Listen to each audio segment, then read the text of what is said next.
Assalamualaikum warahmatullahi wabarakatuh. Alhamdulillahilladzi anjalal Qur'an hudal linnas wa bayyinatin minal huda wal furqan. Asyhadu an la ilaha illallah wa asyhadu anna Muhammadan abduhu wa rasuluh. Allahumma shalli wa sallim ala sayyidina Muhammadin wa ala alihi wa ashabihi ajma'in. Amma ba'du. Pemirsa KP Rumi Jakarta yang berbahagia. Pada episode ini termasuk kita akan membahas fadilah bulan suci Ramadan. Di antaranya fadilah bulan suci Ramadan itu, di bulan Ramadan Allah Subhanahu wa taala menurunkan surat wahyu yang pertama kepada Nabi Muhammad Shallallahu Alaihi Wasallam.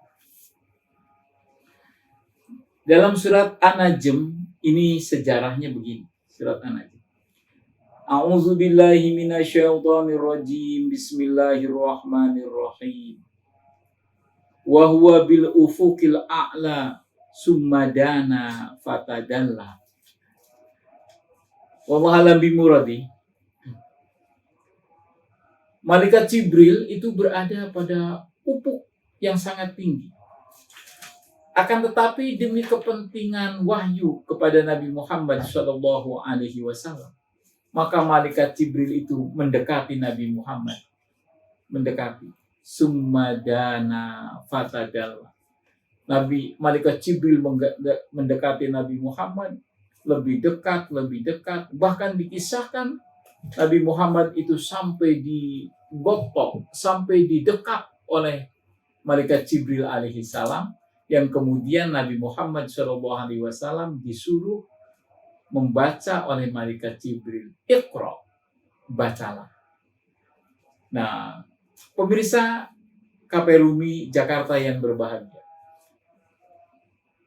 Setelah Nabi Muhammad sallallahu alaihi wasallam itu mendapatkan wahyu dari malaikat Jibril, lalu Nabi Muhammad itu turun dari Gua Hira itu, mengumpulkan bani-baninya. Dikumpulkanlah orang-orang yang berada di itu. Salah satunya yang ikut berkumpul itu, ini menurut versi Abi Ishaq ini, dalam tafsir Ibnu Katsir. Di antaranya yang ikut mendengarkan bahwa Nabi Muhammad SAW didekatin oleh malaikat Jibril sampai Nabi Muhammad mengatakan Summadana fatadalla, itu didengar oleh anaknya Abi Lahab yang bernama Utbah. Nah, Utbah ini mendengar orang-orang hampir terpengaruh menurut pemikiran Utbah ini. Maka Utbah itu keluar dari Halakoh itu, kemudian menemui ayahnya itu Abu Lahab. Laporan, Nabi Muhammad SAW ini membuat kegaduhan, mengumpulkan orang-orang, bercerita bahwa ada malaikat Jibril yang menyampaikan wahyu, bukan sembarangan wahyu, tapi dia langsung menangkap dirinya. Ini kalau dibiarkan, kata Utbah, maka keyakinan kita ini kan hancur. Karena orang-orang itu seluruhnya mendengarkan itu. Nah, maka Abu Lahab itu langsung datang dengan membawa orang yang lebih banyak untuk menanyakan apakah benar Nabi Muhammad SAW itu bertemu dengan malaikat Jibril, kemudian dia didekap dan diberikan wahyu. Nah, maka Abu Lahab bertanya, ya bunayya. Nah, karena itu masih kelompok keluarganya, jadi menyebutnya itu anakku. Apakah benar engkau mengatakan kepada anakku Utbah, engkau didekati oleh malaikat Summadana fatadalla? Kata Nabi Muhammad SAW, benar. Nah, kemudian di sana ketika Nabi Muhammad mengatakan benar, Abu Lahab berdiri dengan bersumpah, wa huwa yakfuru billadzi dana fatadalla. Ingat Muhammad anakku, Utbah anakku dan orang-orang yang di sini tidak percaya kalau engkau didatangi oleh malaikat Jibril dengan yang begitu dekat. Nah, lalu kata-kata Nabi Muhammad, lalu bagaimana Bapak Lahab? Kalau benar engkau didatangi oleh malaikat Jibril, coba buktikan malaikat Jibril sudah datang. Padahal malaikat Jibrilnya ada di situ. Oleh Nabi Muhammad kelihatan, cuman oleh yang lain gak kelihatan. Jadi Nabi Muhammad SAW itu bilang kepada malaikat Jibril, Jibril, coba tampakkan dirimu. Kata malaikat Jibril, ya Rasulullah, ud'u ilallah.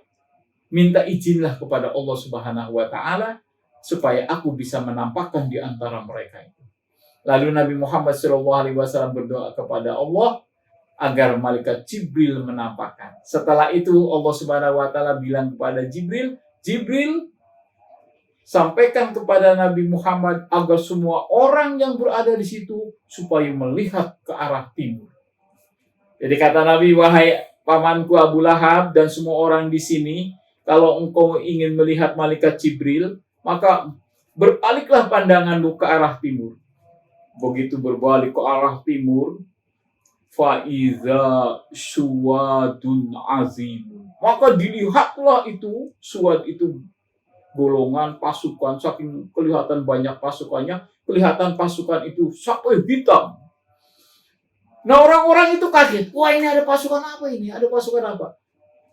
Tiba-tiba itu, suwad itu bukan hanya dari timur, tapi melingkar ke arah selatan, ke arah utara, sampai orang yang di situ, Abu Lahab dan semua orangnya, semuanya pingsan, ketakutan oleh gerakan-gerakan yang begitu besar, seakan-akan akan menerjang dia. Nah, begitu sudah pingsan semua, ternyata itu adalah malaikat Jibril dengan situmiatin ajniyah, dengan 600 sayapnya.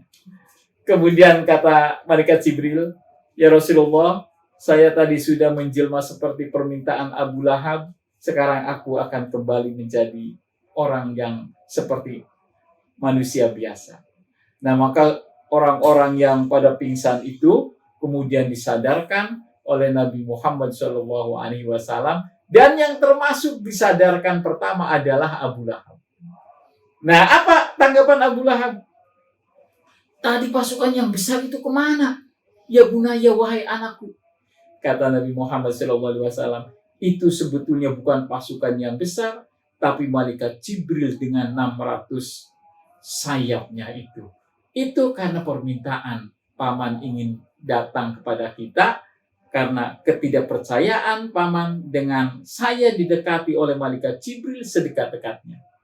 Lalu apa nih jawaban Abu Lahab? Tetap saja, ya bunayya ma amantu bik, walaupun engkau telah cerita begitu dan aku pingsan, maka aku tetap tidak percaya kepada engkau tentang malaikat Jibril menyampaikan wahyu. Nah, ini bahayanya. Maka nanti ke depannya Abu Lahab itu karena begitu pongahnya membantah kenyataan yang dihadapi, nanti kelak pada surat yang lain itu akan mendapatkan kutukan dari Allah Subhanahu wa Ta'ala. Jadi hikmah fadilah bulan Ramadan turun kepada Nabi Muhammad SAW, dan kita mengimani itu sebagai satu keberuntungan bagi kita, orang yang tidak melihat Nabi tapi beriman kepada Nabi dan menjalankan syariat Nabi, yaitu puasa Ramadan. Semoga fadilah ini memberikan motivasi kepada kita untuk kita tetap beribadah kepada Allah Subhanahu wa Ta'ala dengan dasar iman kepada Nabi Muhammad SAW. Terima kasih. Wassalamualaikum warahmatullahi wabarakatuh.